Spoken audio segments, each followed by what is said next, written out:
People think heartbreak begins the day someone walks away. It doesn't. It begins the day you start loving someone more than you love yourself. My name is Emily Parker, and for as long as I can remember, I've believed in forever. Not the kind of forever you see in fairy tales. Not the dramatic, over-the-top kind. I believed in quiet forever. Sunday mornings, shared coffee, inside jokes, choosing the same person every single day, even when it's hard. I was 23 when I met him. I worked part-time at a small independent bookstore in downtown Chicago while finishing my last year of college. The bookstore was my safe place. It smelled like paper and cinnamon candles. Soft jazz played through old speakers. People came in looking for stories. I never expected to become one. I wasn't the loudest girl in the room. I didn't wear bold makeup or expensive clothes. I liked oversized sweaters, messy buns, and romance novels that made me cry at 2 a.m. My friends used to say I loved too deeply. They were right. It was raining the first day I saw him.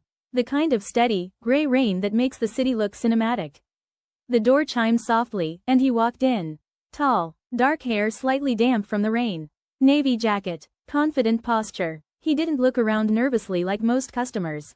He walked straight up to the counter where I was stacking new arrivals. "Do you have the art of letting go?" he asked. His voice was calm, smooth, certain. I looked up, slightly startled. Self-help section, second shelf on the left. He didn't move. Instead, he tilted his head slightly and said, "Can you show me?" There was something about the way he said it, not demanding, not shy. Just sure that I would say yes. So I did. As we walked toward the shelf, I noticed how easily he filled the space around him. Some people enter a room quietly. Others change the atmosphere. He was the second type. I handed him the book. "Does it work?" he asked. "What?" "Letting go." I smiled faintly. "That depends on what you're trying to let go of." For a second, he just looked at me.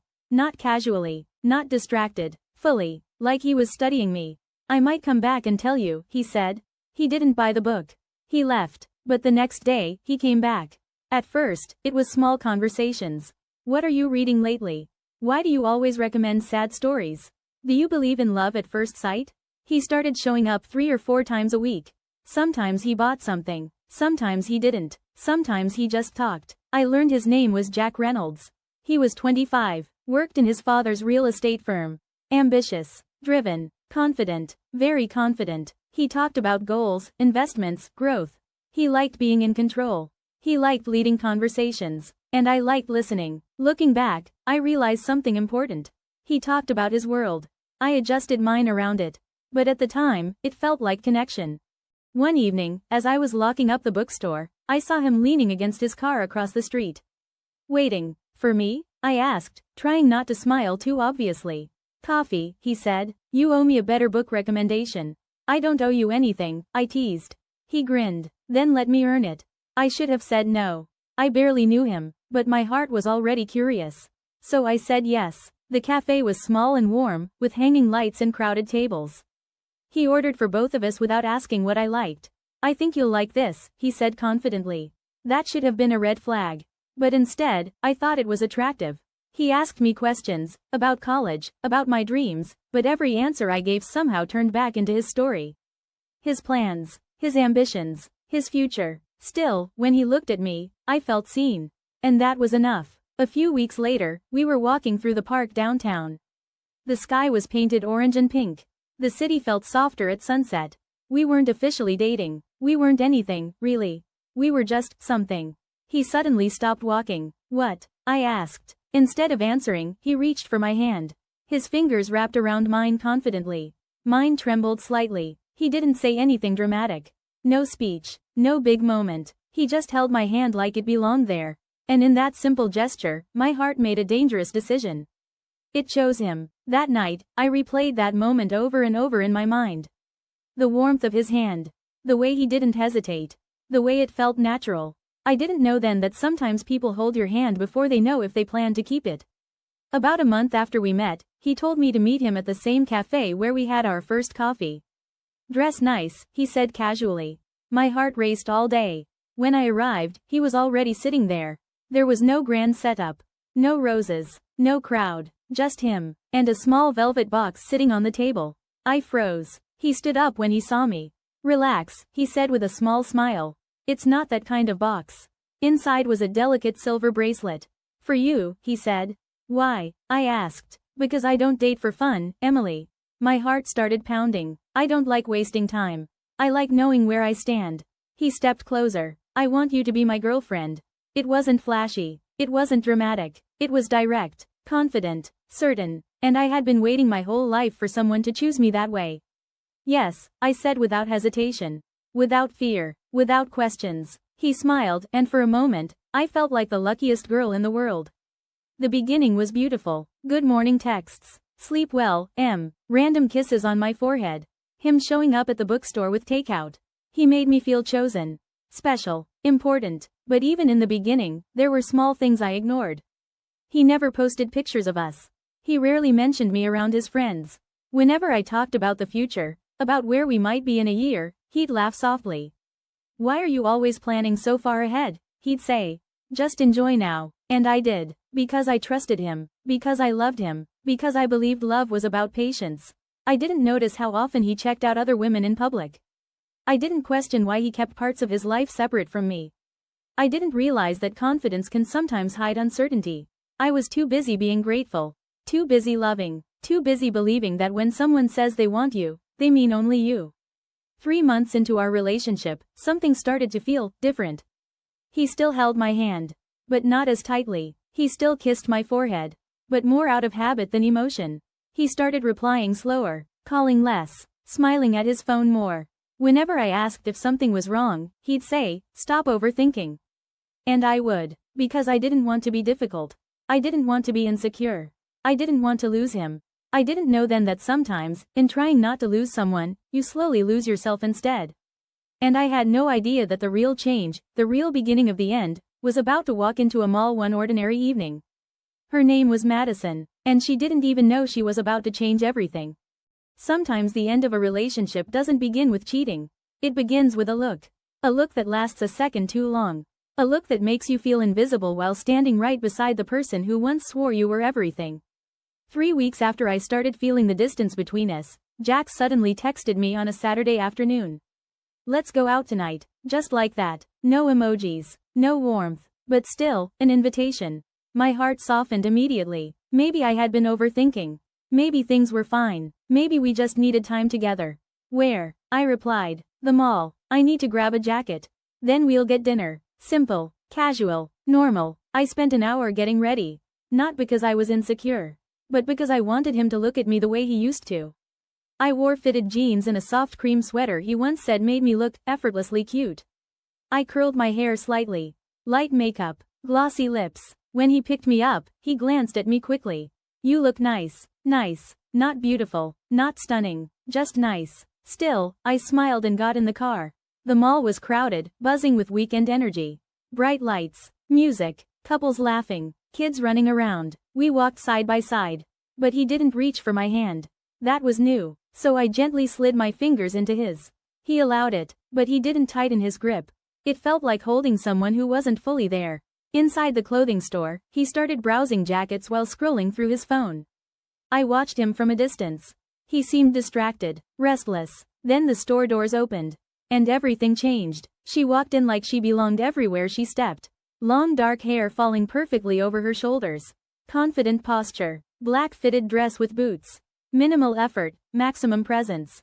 Her name, I would later learn, was Madison Blake. But at that moment, she was just a stranger. A stranger who made my boyfriend forget I existed. Jack froze. His hand slipped from mine. Not accidentally, not subtly, completely. His eyes followed her as she walked past us. Slowly, intentionally, like he was watching something he didn't want to miss. I felt it in my chest immediately. That drop, that tightening. Jack? I said quietly. No response. He was still staring. Madison laughed at something her friend said. It was soft but confident. She brushed her hair back, completely unaware of the effect she was having.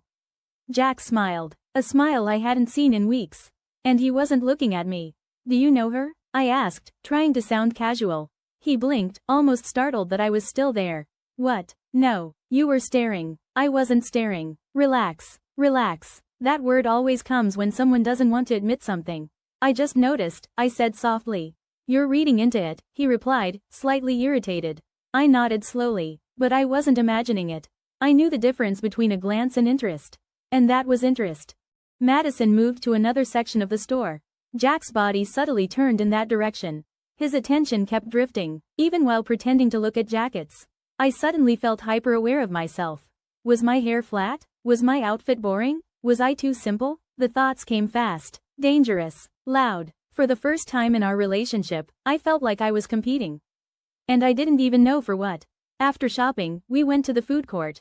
He barely spoke. His phone lit up once, twice, 3 times. Each time, his lips curved slightly.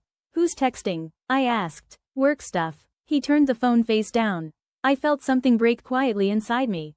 Can I see? I asked gently. His expression hardened. Why don't you trust me? The question hit me like a slap. I do trust you. Then stop acting insecure. Insecure. The word echoed in my mind. Was I? Or was I reacting to something real? 2 days later, I got my answer. We were sitting in his car after dinner. His phone buzzed. This time, I saw it clearly before he flipped it over. Madison B. My stomach dropped. Who's Madison? I asked calmly. He hesitated for half a second. Just someone from work. You never mentioned her. I don't mention every coworker I have, Emily. His tone was sharp now. Defensive. Protective. Of her. That hurt more than anything. That night, I couldn't let it go. You looked at her differently, I said during our call. Oh my God, not this again. I'm not crazy, Jack. I didn't say you were crazy. I'm saying you're overreacting. You didn't look at me like that tonight. Silence. Then a sigh. People look at other people. It's normal, but not like that. You're making a scene out of nothing. Nothing. That's what he called it. The feeling in my chest. The shift in his behavior. The way he smiled at his phone. Nothing. A week later, I decided to surprise him. I brought coffee to his office. His favorite, oat milk latte with extra espresso. I stood across the street waiting for him to come out. When he finally did, he wasn't alone. Madison walked beside him, close, laughing. Her hand briefly touched his arm. He didn't pull away. He looked relaxed, comfortable, interested, more alive than he had been with me in weeks. My hands trembled. The coffee slipped from my fingers and spilled onto the sidewalk. The sound made him turn. Our eyes met. For a second, I expected guilt. Instead, I saw annoyance. He walked toward me quickly. What are you doing here? I came to surprise you. He glanced back at Madison, who stood a few feet away watching us calmly. She's just a coworker, he said immediately. I hadn't even accused him. Why didn't you tell me you were having dinner? I asked quietly. It's not a big deal. Then why hide it? I didn't hide anything. His voice was colder now. Like I was embarrassing him. Like I was interrupting something. And maybe I was. When Madison walked away to take a call, I asked him the one thing I was terrified of. Do you like her? He looked at me, long, silent, thinking, and that hesitation was louder than any confession. Emily, he said finally, you're being dramatic. That wasn't a no. It wasn't reassurance. It wasn't love. It was avoidance. And sometimes avoidance tells you everything. That night, I cried harder than I ever had before. Not because he left me, but because I felt him slipping away while still standing beside me. That's the worst kind of heartbreak. The slow kind. The kind where you're still technically together, but already alone. And deep down, I knew something terrifying. He didn't accidentally notice Madison. He chose to keep noticing her. And that choice was the beginning of the end. There's a moment in every failing relationship when you realize you're the only one still fighting. Not loudly, not dramatically, but quietly, desperately, alone. After the day I saw Jack with Madison outside his office, something shifted permanently between us. We were still together, but it felt like I was holding hands with someone already walking away. At first, it was small things. He stopped texting, good morning. Stopped calling me, Em. Stopped sending random messages in the middle of the day. When I texted him, he replied hours later. When I called him, he sounded distracted. Are you busy? I asked one evening. Yeah, a little. Doing what? Just stuff. Stuff. That vague, careless word became the wall between us. Meanwhile, I knew exactly what stuff meant. Madison. The first time he snapped at me, I stayed quiet. The second time, I apologized. The third time, something inside me cracked. We were at dinner when I asked gently, can we spend more time together this week? He leaned back in his chair and sighed. Why are you always so clingy? The word hit hard. I'm not clingy, I said softly. I just miss you. You're too dependent on me for happiness. Too dependent. Too emotional. Too much. Every argument ended with me being the problem. Never him. Never Madison. Always me. One night, during another argument, he said something that haunted me. "You know what the difference is?" he muttered. "Between what?" I asked. "Between you and other girls." My heart stopped. What difference? "You're comfortable." Comfortable. It wasn't a compliment. It meant predictable, safe, not exciting, not new. I didn't ask who he was comparing me to. I already knew. His phone never left his hand anymore. If I leaned over, he angled the screen away. If I asked who he was texting, he'd say, "Why are you interrogating me?" One evening, we were sitting in his car when his phone lit up. Madison B. Red Heart. There was a heart. A small red heart next to her name. My chest tightened. "You put a heart next to her name?" I asked quietly. He quickly locked his phone. "It doesn't mean anything." "Then why is it there?" "You're overreacting again. Again. Always again." As if my feelings were a repetitive inconvenience. A few days later, he cancelled our date. "I have work," he texted. I didn't argue this time. I just said, "Okay." But later that night, as I scrolled through Instagram, I saw it. A story. Posted by Madison. At a rooftop bar downtown. City lights behind her. Music in the background. And across the table, Jack. Laughing. Leaning closer than necessary. Looking at her the way he used to look at me. My hands started shaking. I called him immediately. He answered on the fourth ring. "What?" he said, annoyed. "You're at work?" Silence. "Then, I told you I had plans." "You said work." "It's a work thing." "With drinks? At a rooftop bar? You're stalking her now?" The accusation stunned me. I saw it on my feed. "You need to relax, Emily." Relax. While my boyfriend was clearly on a date with another girl. The next day, I asked him to meet me. We sat on a bench in the same park where he first held my hand. The sunset looked the same. But we didn't. "Be honest with me," I said quietly. "I am honest." "No, really honest." He looked tired. "What do you want me to say? Do you have feelings for her?" He didn't answer immediately. That pause felt like someone pressing a blade slowly into my chest. "It's not that simple," he finally said. "It is that simple." He ran a hand through his hair. "I didn't plan this." "Plan what?" "Plan to like her," he admitted. The words hung in the air between us. Cold, sharp, real. I felt like the ground disappeared beneath me. "So you do like her?" He didn't deny it. "She's different," he said quietly. Different. There it was. The comparison. The choice. The shift. "What about me?" I whispered. "I care about you." Care. Not love. Not passion. Not certainty. Just care. After that conversation, everything felt forced. When he hugged me, it was loose. When he kissed me, it was brief. When I said, "I love you," he sometimes replied with, "You too." Not, "I love you too." Just, "You too." The difference mattered. One night, I finally asked the question I had been avoiding. "If she asked you to choose, what would you do?" He looked away. And in that silence, I got my answer. The final moment came unexpectedly. We were arguing again. I was crying. He looked exhausted. "Why can't you just let things be?" he snapped. "Because I feel like I'm losing you." "Maybe you already have." The words landed heavily. "Maybe you already have." It wasn't dramatic. It wasn't loud. It was calm, certain. And that's what hurt the most. He wasn't confused anymore. He wasn't torn. He had already emotionally stepped into something new. And I was just the past he hadn't officially ended. That night, I went home and stared at myself in the mirror. I looked the same. Same hair, same eyes, same heart. But I felt different, smaller, replaceable. I realized something painful. He didn't fall out of love with me overnight. He transferred his attention, his excitement, his curiosity, from me to her. And love can't survive where it's no longer chosen. I wasn't fighting Madison. I was fighting indifference. And indifference always wins. There's something uniquely devastating about being replaced. Not cheated on in secret.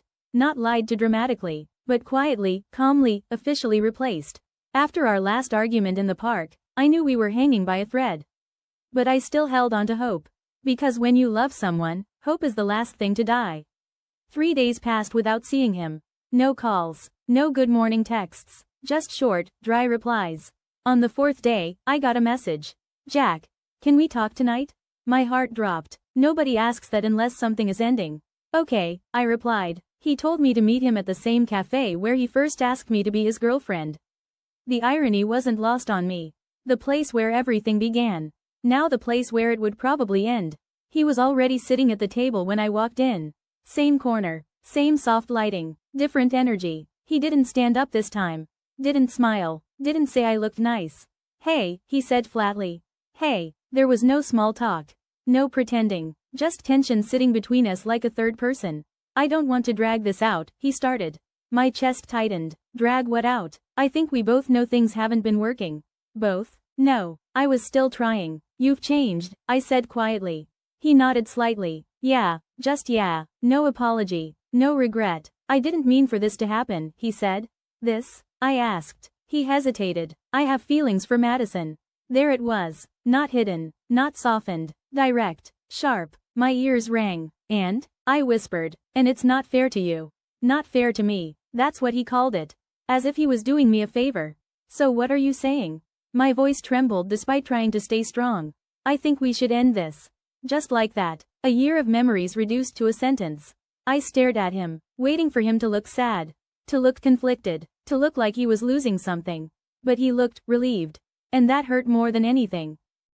I didn't mean for this to happen, he said. This? I asked. He hesitated. I have feelings for Madison. There it was. Not hidden. Not softened. Direct. Sharp. My ears rang. And? I whispered. And it's not fair to you. Not fair to me. That's what he called it. As if he was doing me a favor. So what are you saying? My voice trembled despite trying to stay strong. I think we should end this. Just like that. A year of memories reduced to a sentence. I stared at him, waiting for him to look sad. To look conflicted. To look like he was losing something. But he looked relieved. And that hurt more than anything. I looked down at the silver bracelet he had given me the night he asked me to be his. It suddenly felt heavy, meaningless. I unclasped it slowly and placed it on the table between us. I think this belongs to you, I said. His eyes flickered down at it. You don't have to do that. I want to. Because I didn't want reminders. I didn't want pieces of him on my wrist. Not after he chose someone else. If the breakup wasn't painful enough, the real humiliation came 2 days later. I opened Instagram, and there it was. A picture of Jack and Madison. Standing close, his arm around her waist. Her head resting against his chest. Caption. Sometimes the right person comes at the wrong time. Hundreds of likes. Comments from mutual friends. Finally, you guys look perfect. About time. About time? My stomach twisted. How long had this been building? How many people saw it before I did? I felt exposed. Embarrassed. Like I was the only one who didn't know I had already been replaced. I texted him one final time. That was fast. He replied within minutes. We didn't cheat. That wasn't what I asked. But it told me everything. You emotionally left before we broke up, I typed. He didn't respond. Because he couldn't deny it. Later that night, I sat on my bedroom floor surrounded by memories. Movie tickets. Photos. Screenshots of old messages where he said, "You're different. I don't want anyone else. I'm serious about you." I wondered when those words stopped being true. Was it the day he saw her at the mall? Was it when he put a heart next to her name? Or was it the moment he realized she felt new and exciting? I cried. Not because he chose her. But because I would have chosen him. Every time. Without hesitation. And that's what made us different. A week later, I ran into them at the mall. The same mall. The same place where everything started falling apart. They were walking hand in hand. Laughing. He looked lighter. Happier. She looked confident. Secure. He saw me. For a second, there was awkwardness. Then he nodded politely. Like I was just someone he used to know. Madison looked at me calmly. Not threatened. Not guilty. Because she had already won. And I realized something in that moment. This wasn't about her being better. Or prettier. Or more exciting. It was about him wanting something new. And new always feels powerful. Until it doesn't. That night, I stopped checking his profile. Stopped rereading old messages. Stopped waiting for an apology that would never come. Because the truth was clear now. He didn't accidentally fall for someone else. He allowed himself to. And once he did, I was no longer the girl he chose. I was the girl he left. But somewhere deep inside the pain, a small voice whispered something important. If he could walk away that easily, maybe he was never meant to stay. For a long time, I thought the worst part of heartbreak was being left. I was wrong. The worst part is waking up the next morning and realizing the world didn't end with your relationship. The sun still rises. People still go to work. Coffee still tastes the same. But you don't. You feel like someone reached inside your chest and rearranged everything. The week after the breakup, I barely recognized myself.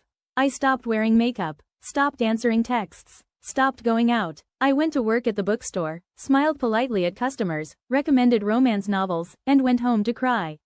At night, my mind replayed everything. The first time he held my hand. The cafe where he asked me to be his girlfriend. The mall where he first looked at Madison like that.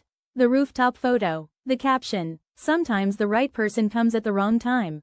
I kept wondering, was I the wrong time? Or was I just the lesson? I did what everyone does after a breakup. I checked his social media. Daily. Sometimes hourly. I saw them going out.